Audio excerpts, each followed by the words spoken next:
Thank you. Yeah, so really glad to be here. Want to start with a fun fact, actually. This is 2016. This is my first time speaking in public, at least Swift related. And it was CocoaHeads. Actually, I think quite a few of you here in the audience was there as well. I had a different hair cutter. I now pay more and they cut less, but it was a great experience. It was my first time really speaking out, and yeah, my first experience as a speaker. It's something special. Was at a different company. I think 2 years ago I decided to switch from jobs, and on this big list of apps, there's my new application which I develop every day. I want to say that this is a new application where I often ask the question like, who knows WeTransfer? And then you see like a lot of hands coming up. But if I ask, who knows this application? Then it's often not that much hands coming up. It is a big app. We got millions of users. A lot of them come from WeTransfer, of course. But yeah, it's my main job. I also do some blogging, which you might know. I decided to start blogging weekly last May, which took off and is now sort of a habit. It's a great way for me to share some knowledge and learn something new every week. That's not the reason I'm here, right? My reason is also not to teach you how to speed up as an iOS presenter. But I'm here to speed you up as an iOS developer, creating your optimized workflow. And it all starts with recognizing how to speed up. If you optimize, you will move faster. So the recognizing part. If you take a look at this graph, if you do everything manual, you will keep the same pace. And if you take some time to start some automations, you will eventually go a lot faster.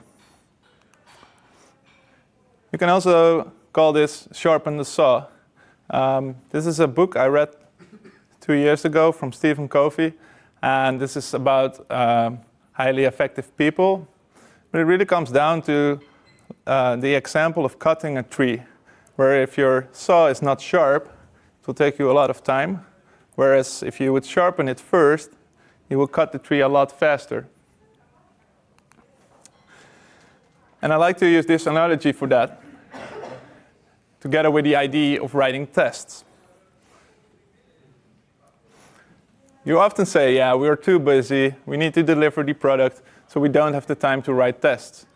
But in the end, you would have been way happier if you started refactoring code with some unit tests in place. So I want to start with a simple example of what I mean with optimizing your workflow.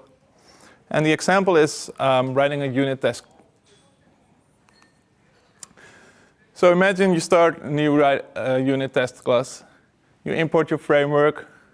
If you're really strict, then you make it a final class. You remove all the code you don't need. And finally, you rename the method. If you instead make a template, you can move that a lot faster. You would only need to rename the method. In fact, if we compare these two,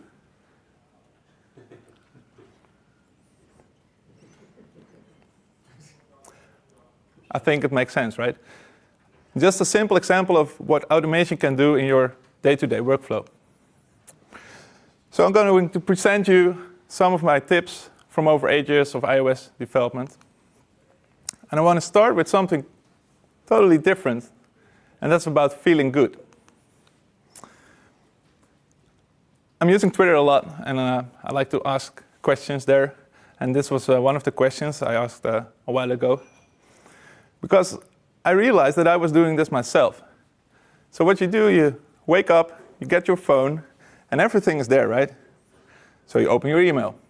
Oh, I need to answer my mom. You open Slack. Oh, damn it, I need to review like 4 or 5 pull requests. But I'm still in bed. So you wake up, you do your breakfast, you're still thinking, oh man, yeah, I need to do those pull requests. So in the end, you blow up your mind, well, you can't do anything, right? So my first tip here is start your work when you're ready to finish it. You will be feeling way more relaxed. You come in the office, you start working on it, and it's maybe 2 minutes of work, and you can immediately forget it. This is not a real image. But say this happens, right? First thing you do is you go to that colleague because you blamed the code. And you tell him, like, what did you do? Look at the stats. This is terrible. Well, at WeTransfer, we try to think in solutions.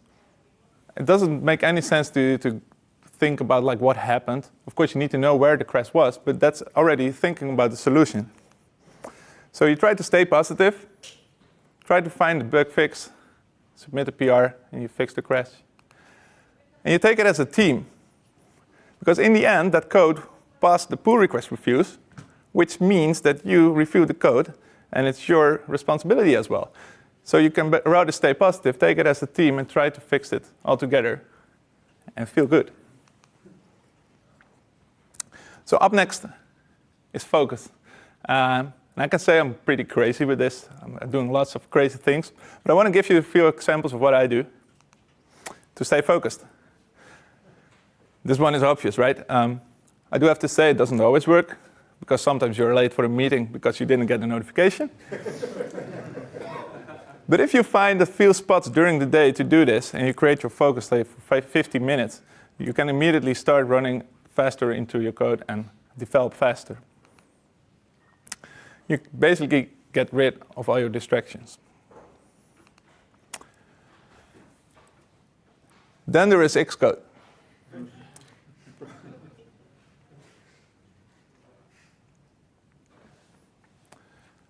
That takes quite a while, right? It's a clean build. It's an old build system, I have to say.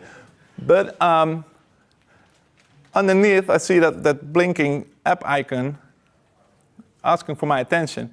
And there is not a real solution for this problem, because you wait for the build, you go into another app, and you start getting distracted. And I bet before you are done with that, the build is finished for a minute at least. But the way I try to solve this is finding my distractions on my phone. And the thing is, if you have your phone here and Xcode open, you still see the build running, and if the build pop-ups, build succeeded, then you immediately know it, and you can continue your development. It's a simple trick, but yeah, it keeps a bit more focus. And then I have the so-called magic 5 minutes. What is that? So Boris is not here, lucky enough. But this is the magic 5 minutes. Thing is, right? Often you get a question, you wait 5 minutes, and then suddenly, oh, never mind, I found the answer already. Thing is, Boris is not going to wait 5 minutes till I answer that question. Boris is going on the internet. Boris is Googling, finds Stack Overflow, and finds the way to set the background color of a view. And another thing is, if you start answering all those questions directly, they know that. And they know, like, hey, Antoine, that's the Google next to me. I'll just ask him. And you get more and more questions. So I try to always wait 5 minutes, stay a bit more in my flow, and hopefully I can stay away from it, and I can just continue what I'm doing. This is another thing I do, and this is where the crazy part starts, I guess. But 10 a.m. in the morning, emails done. I close my email app, and I will not open it the rest of the day. And sometimes I give these tips to like a project manager or a salesperson. Obviously, that doesn't work. But we are developers, and of course, it doesn't always work as well. But if you can try to do this, it will be another distraction less for you to go to. And emails answering or whatever will always give you a new direction to go to, and that takes quite some time. And you will process it as well, which distracts you from what you really want to do. And I do the same with pull requests, which is often a bit harder, but I try to review all the pull requests in the morning based on the email notifications I get, run through them, and after that, it's done for the day. I will not review them again. And this is something I choose to do, which is not always nice for your colleagues. So you have to find a balance there. But yeah, if you go to the PR all the time to find out if your comments are answered already, and you find out that you can't do anything yet, then you're always finding yourself searching for things to do related to pull requests. So if you create dedicated time, that's the time you do PRs. Then there's meeting days. So if you say, for example, only the Tuesdays and Thursdays are for meetings, you keep 3 days left with full focus to work on that feature you want to build. And this implies like project managers, name it, Scrum Masters, whatever. And you have to tell them like, hey, you planned that meeting on Wednesday, but can we do it on Thursday? And obviously not always it's possible because many people are in those meetings, but sometimes it is possible and you save yourself from skipping yourself or stepping out of the flow of fixing the bug fix. You were almost there, but you have to go to the meeting. You come back and you need to get yourself into it again. So this works for me to get some focus in the other days.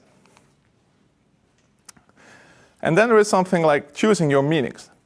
I'm working at WeTransfer with a team of 3 iOS developers, and I trust my colleagues to go to that meeting, be responsible for the whole team, and give me the summary afterwards.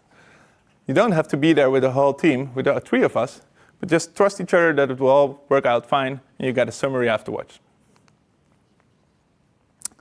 Then I'm curious, how many of you sometimes end the day with a meeting? Right? Say it's 30 minutes before end of the day. You quit at 5 or maybe at 6. How many of you end the day with a game of table tennis then? Okay, right? Well, at least for me, I found out that after a full day of meetings, say it's the Tuesday or the Thursday, I really broke, like my head is full of things and I don't want to start something new because it's only 30 minutes. So we decided to make the labels quick win, which basically means you can do it within an hour.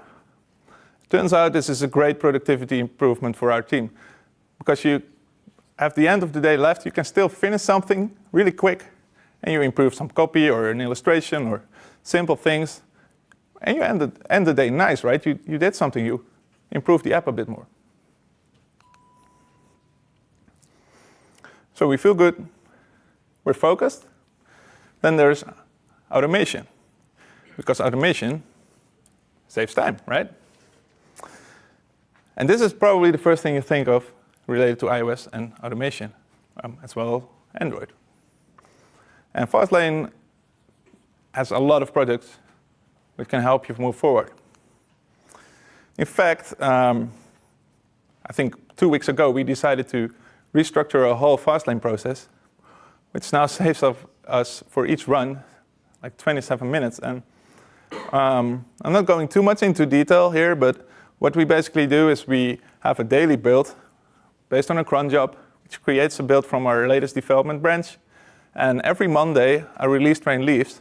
And whatever is in the latest green light build will get submitted to Apple automatic, submitted for review, and we don't have to look around whether that's going well or not. Our QA is totally integrated. They know what to do to approve a build. And Fastlane will help us do that, all that stuff. This is basically the message we get. Release notes are attached. And it's very easy for us to check out what is in the latest build and keep the release cycle running. This is the list of Fastlane actions. It contains a lot like GitHub stuff, but as well as uploading an API to iTunes. And you can play around with it. It's a great tool, and I encourage you to check it out if you don't do it yet. Especially if you combine it with danger. Pull requests is something you do every day, and you often comment like the same more or less stupid things, which can be automated. And with Danger and SwiftLint integrated, you can automate a lot of that stuff, which saves you some time before you even start doing the pull request review.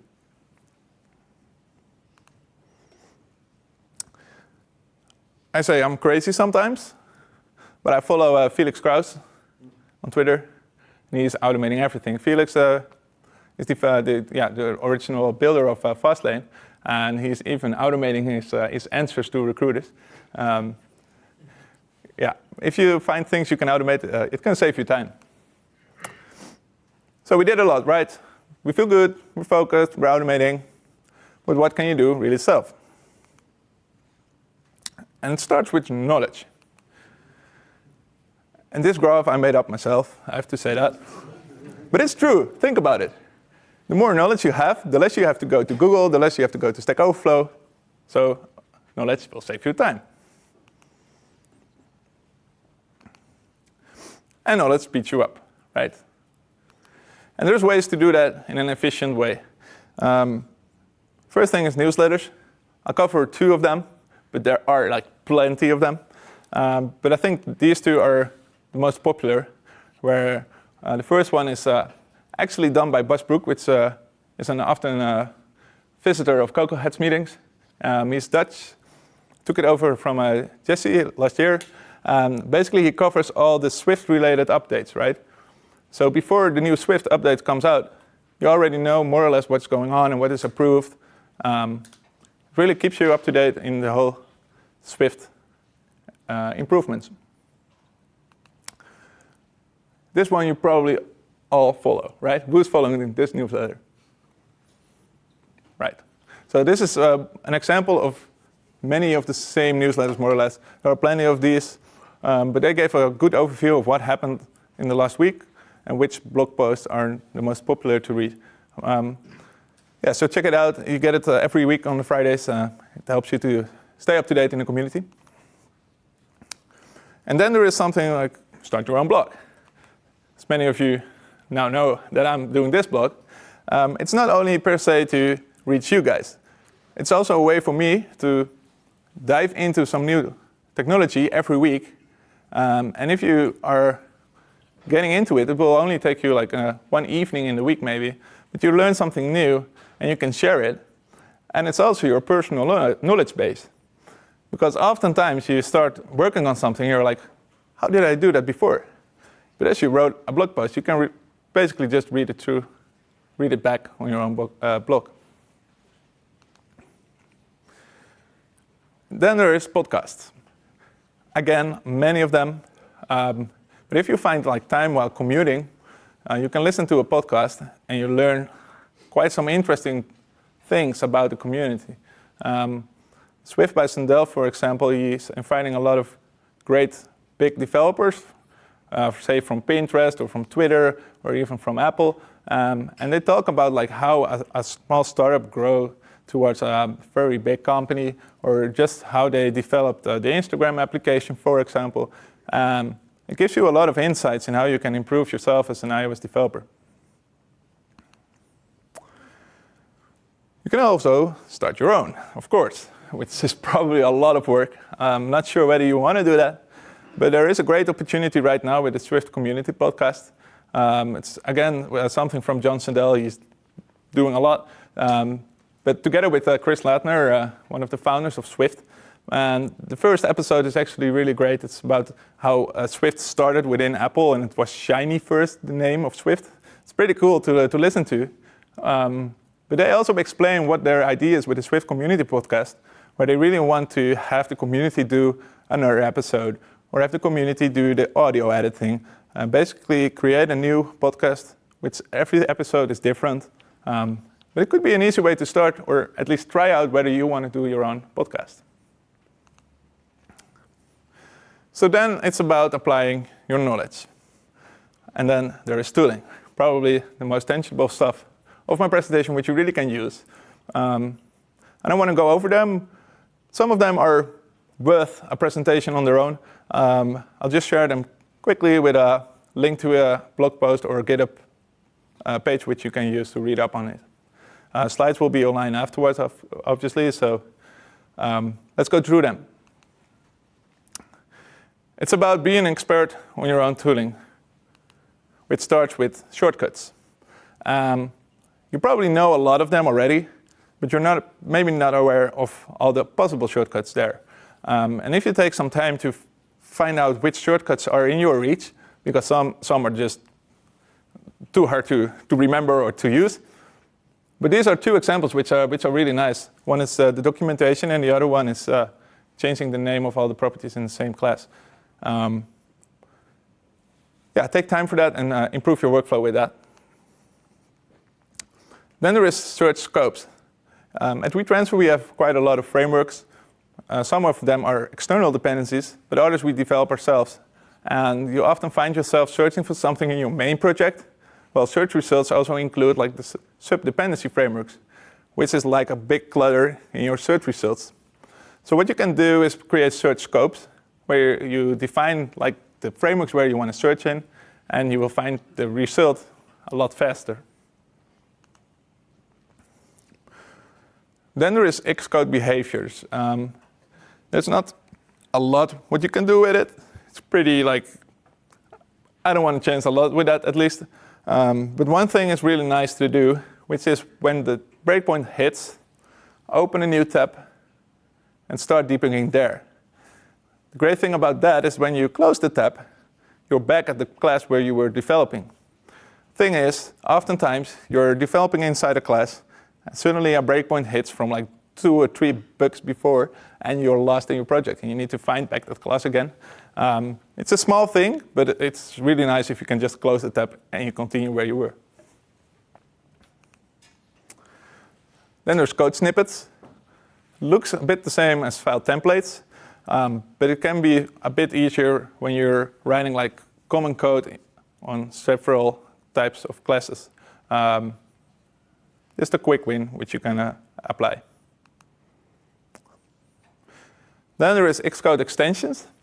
This used to be a lot better. Who knows Alcatraz? Who misses Alcatraz, right? Hopefully this gets better in the new release. But there are still some useful Xcode extensions like this one, where you can create a boilerplate code of your initializer. There's a great link with a lot of Xcode extensions available. So I encourage you to check that out and see what's in there for you. Then there is debugging breakpoints. Last year at App DevCon, Paul Hudson did a great presentation on debugging iOS applications.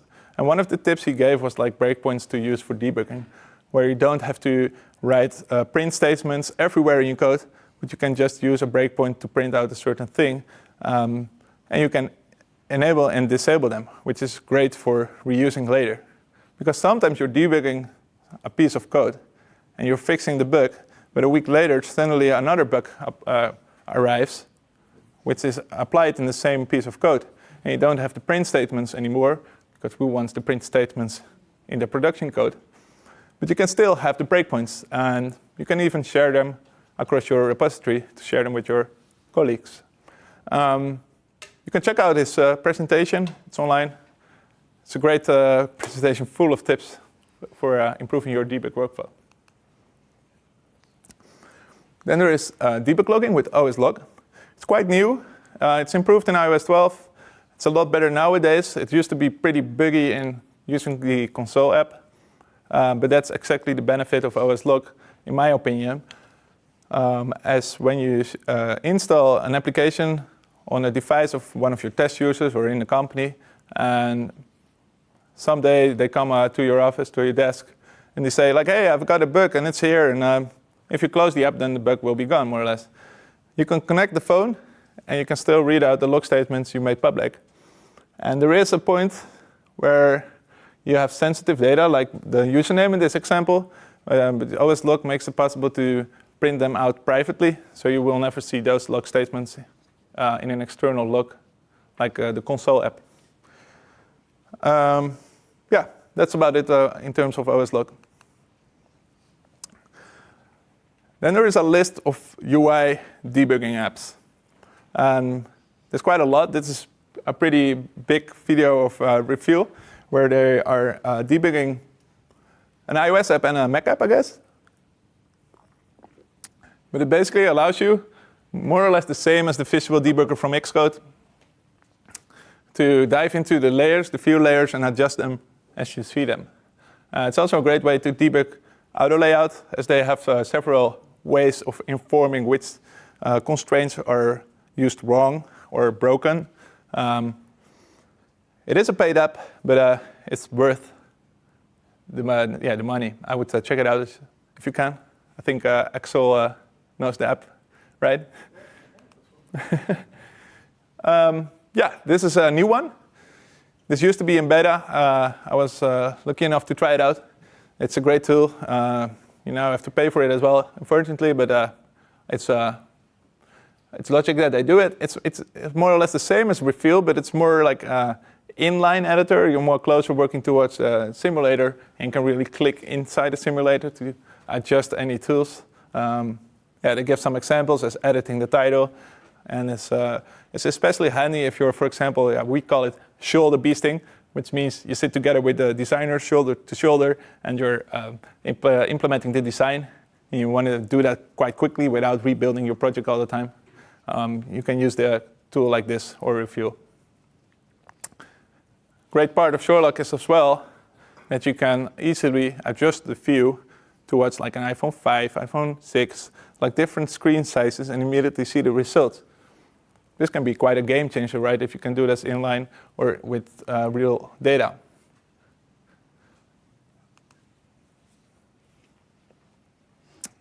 This is an example of me implementing a sketch design. I open the simulator, create a screenshot, drag it into Sketch, and make all the borders, right? The rule is to make sure that I implement the design correctly. It works, but it's quite some extra work you need to do. So there's a tool for that, which is called the Flawless app. And it basically makes it possible to upload the screenshot which you need to implement and use the dragger to see the differences. When I was making this presentation, it turned out that I did something wrong actually, so I had to change the color afterwards. But a great tool to verify the implementation of your design. And last tip I want to give you is test-driven development. We're not using it always at WeTransfer because it can also take some time, but it can help you to find out bugs beforehand, and it really makes you think beforehand, like, what do I need to implement? And it also encourages you to write unit tests for your code, of course.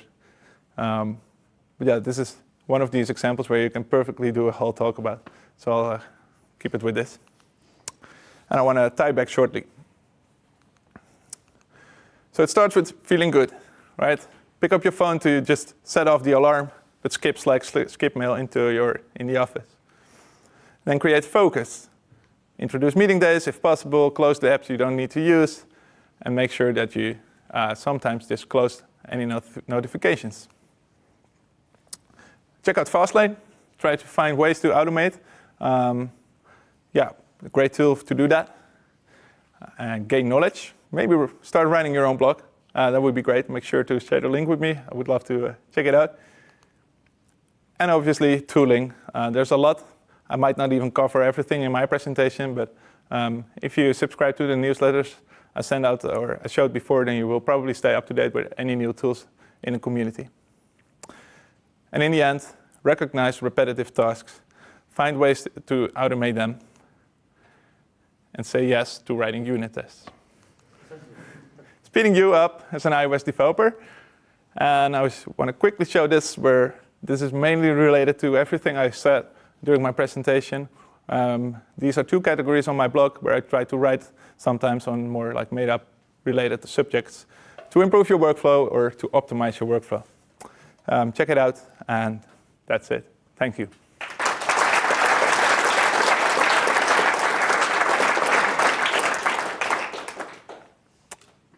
Questions?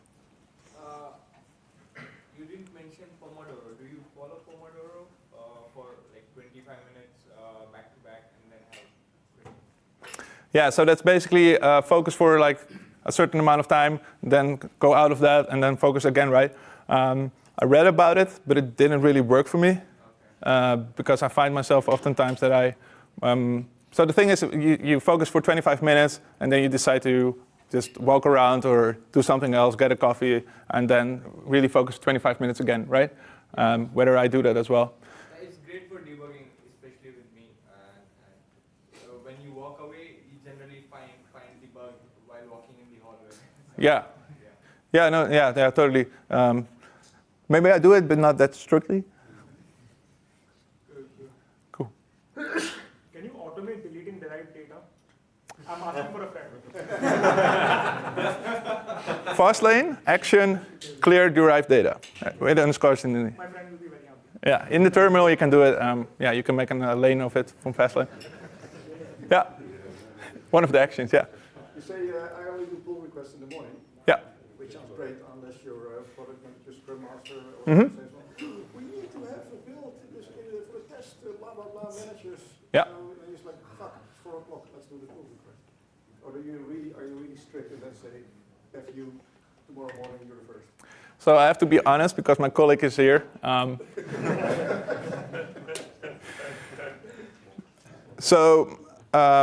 It turns out that one of my distractions is going to pull request. It's really hard to stay away from it, right?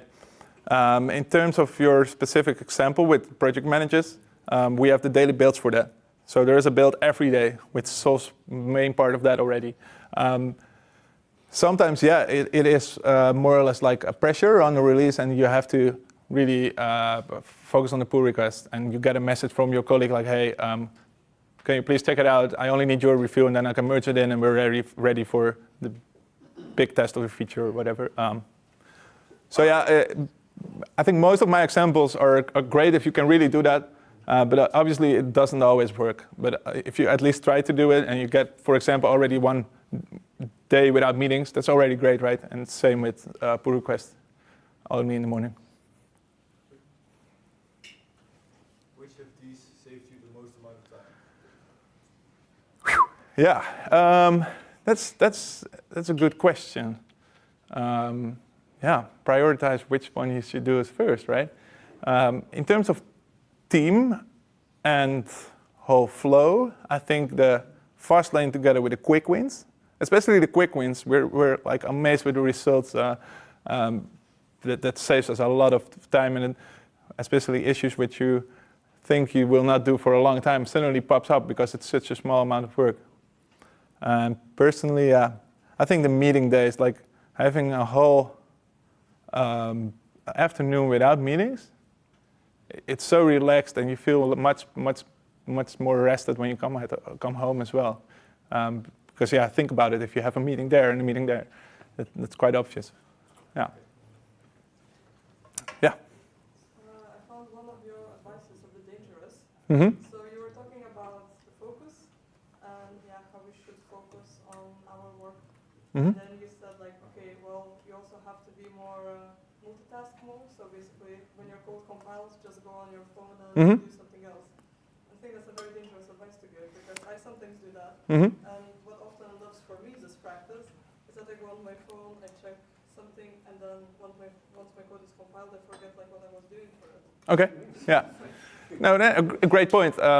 That's also what I more or less meant with. Is it really fixable? Right? It's quite hard to fix that problem. The thing is, because builds take time, it's quite close to get yourself distracted. And if you do that, then rather do it on your phone. That was more or less my advice there, because you keep an eye open on the Xcode. And I think in both scenarios, right, whether you use your phone or an app on the Mac, you will get back to Xcode and you need to start up again. But at least with the phone, you're getting back to it faster. So the chance is bigger that you still know where you were, I guess. But otherwise you're just waiting for the build and you're staring at the screen, right? And I think in your preferences you can actually enable voice commands, which tells you when the build is finished. And then I need to encourage all my colleagues to do that, right? Make the build to your phone. So when the build's ready, to automatically open your app on your phone. Like a push notification or something, yeah. That might be a good integration, What tool you use for making the slides? This is Dexet. Yeah, it's a great tool. You basically use Markdown. Another thing with focus, if I start doing this in Keynote, for example, I start making it nice, making animations and doing all those kind of stuff. I just want to focus on the content and don't bother too much about theming and automation. Yeah. Okay, great, thanks.